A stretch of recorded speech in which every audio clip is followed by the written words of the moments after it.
Hi students, this is Mahesh Reddy.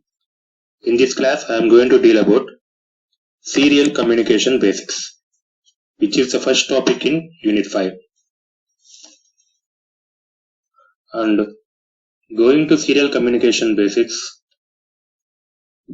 first I want to recall the difference between serial communication and parallel communication. What is the difference between serial communication and parallel communication? Serial communication is one in which the data is sent bit by bit. But in parallel communication, all the bits are transmitted at a time.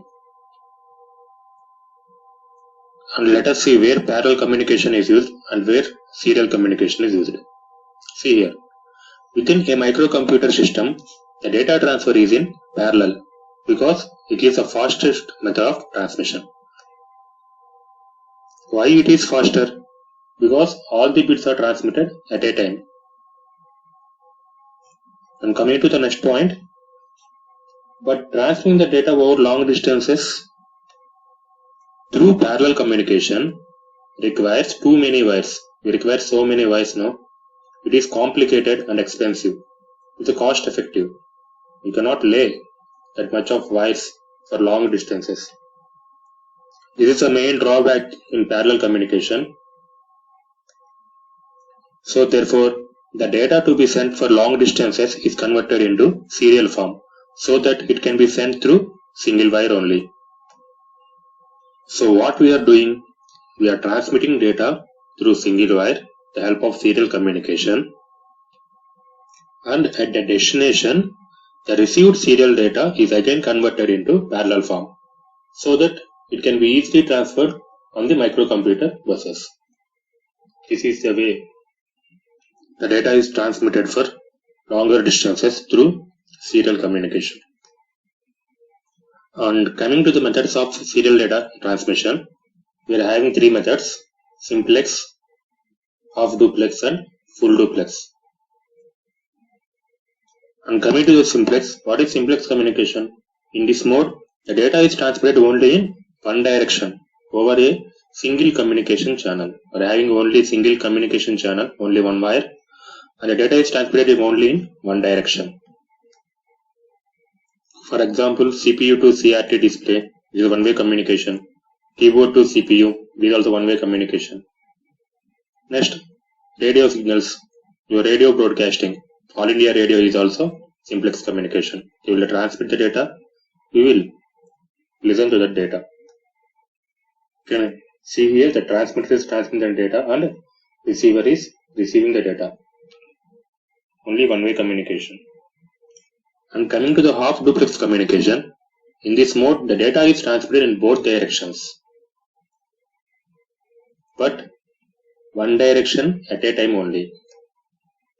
That is, in half duplex communication, simultaneous data transfer is not possible. You cannot transmit and receive data at a time. You have to transmit the data or receive the data at that particular time only. For example, walkie-talkie. If you see walkie-talkie, if one talk means other one should listen, and vice versa. The last one is a full duplex communication. In this mode, what happens? The data transmission takes place in both directions simultaneously. That is, we can transmit the data and we can receive the data at a time. It requires two channels. That means two wires for communication. Example, a telephone communication is a full duplex communication.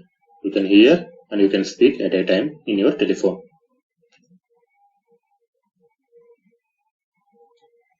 And coming here, your serial communication can also be divided into two categories. It is a synchronous communication, another one is a asynchronous communication. See, if you are transmitting clock along with the data during transmission, then it is termed as a synchronous communication. And see, in asynchronous communication, the clock is not transmitted along with the data. The transmitter and receiver are working independently with different clocks. Here only data bits are transmitted through a channel. And let us see some differences between synchronous communication and asynchronous communication. Coming to synchronous communication, the transmitter and receiver are operated with same clock frequency because we are transmitting clock along with the data. So the both transmitter and receiver operates with same clock frequency in synchronous communication. And coming to asynchronous communication, the transmitter and receiver, different clocks can be operated with different clock frequencies. And coming to the synchronous communication, synchronous pulses are required to receive the data correctly. To understand the data transmitted by transmitter, synchronous pulses are required by the receiver. In asynchronous communication, how it understands the data coming from the transmitter with the help of the start bits and stop bits.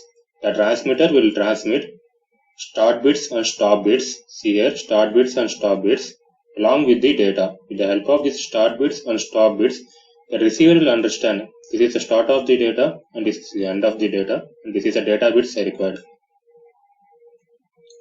And coming to synchronous communication, a group of characters can be transmitted after sending synchronous pulses. But in asynchronous communication, each character should transmit start and stop bits along with the data.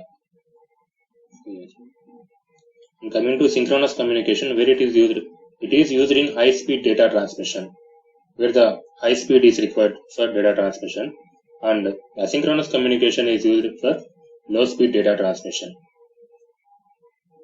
In asynchronous communication, the speed is low because we are transmitting start bits and stop bits also along with the data. It takes some time to separate data bits from the data frame in asynchronous communication. You see, generally, the synchronous communication is used for onboard communication. That is, it is used between CPU and other devices in the same PCB, which are operating on same power supply and clock are used.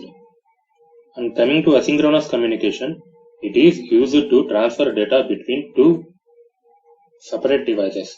That is, it is used to exchange data with other equipment such as PC.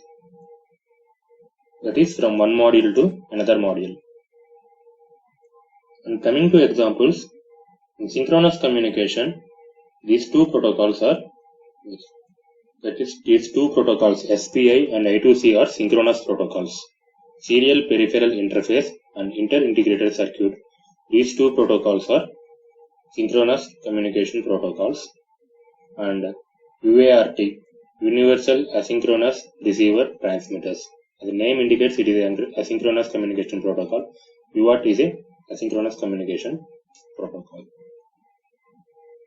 And these are the differences between synchronous communication and asynchronous communication, and some basics related to serial communication. Thank you for listening.